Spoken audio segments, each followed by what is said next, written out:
Enuma Elish or Genesis, you decide. Untangling the Ancient Creation Debate. Hello everyone, Dan Mason here. For years I've been fascinated by the so-called similarities and differences between the Babylonian Enuma Elish and the opening chapters of the Bible. Some say Genesis borrowed from Babylon's story. Others say Babylon borrowed from Israel. Still others argue that they both came from an even older common source. I see it differently. Genesis is God's corrective to the myths around it, stripping away the paganism and revealing the truth about the one who made everything. The Enuma Elish, Babylon's origin story.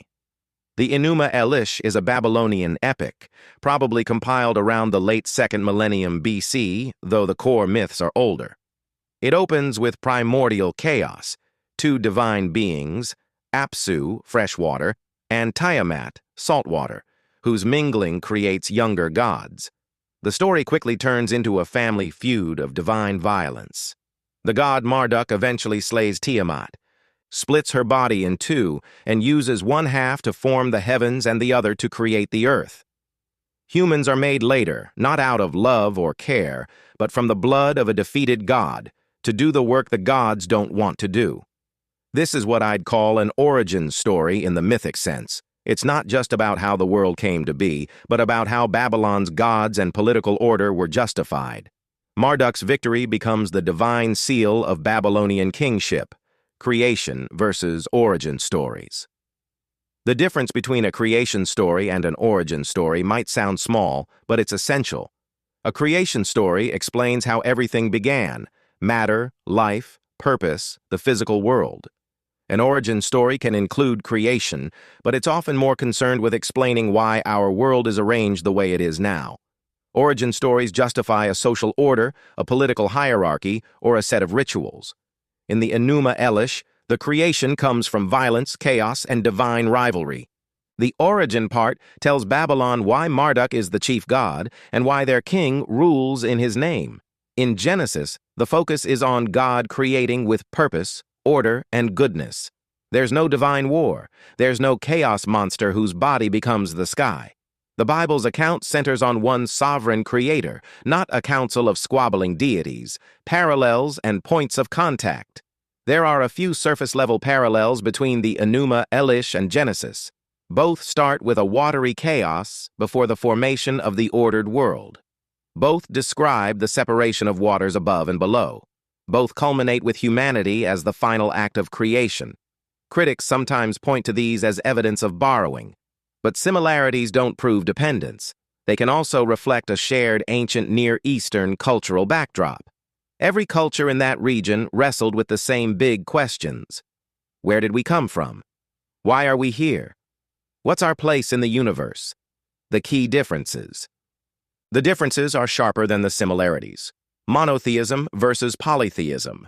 Genesis has one eternal creator. Enuma Elish has a whole family of gods.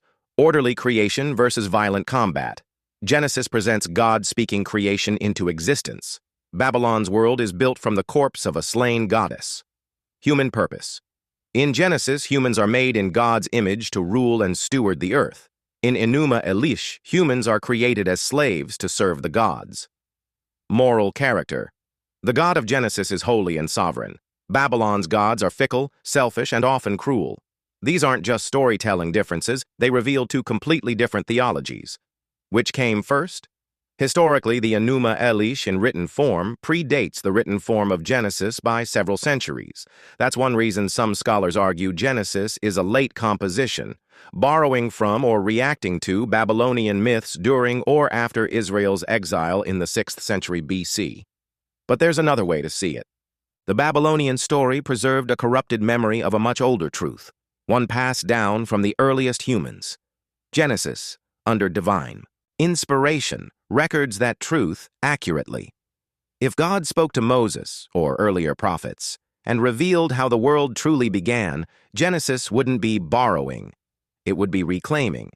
The written text may have come later, but the truth it records would be older than Babylon itself.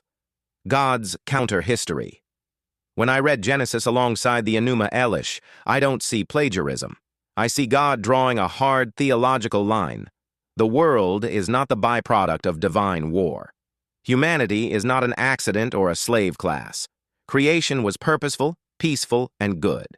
In other words, Genesis is not just another ancient myth. It's a direct challenge to the myths, including Babylon's.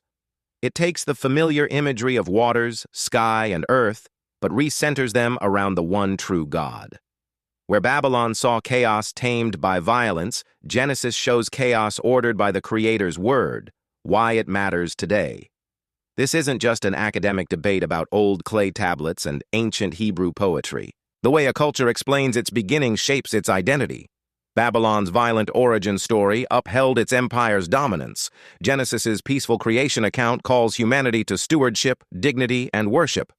If Genesis is God's inspired correction to the false stories of the world, then it still serves the same purpose today, cutting through the chaos of man-made myths and pointing us back to the truth of the Creator.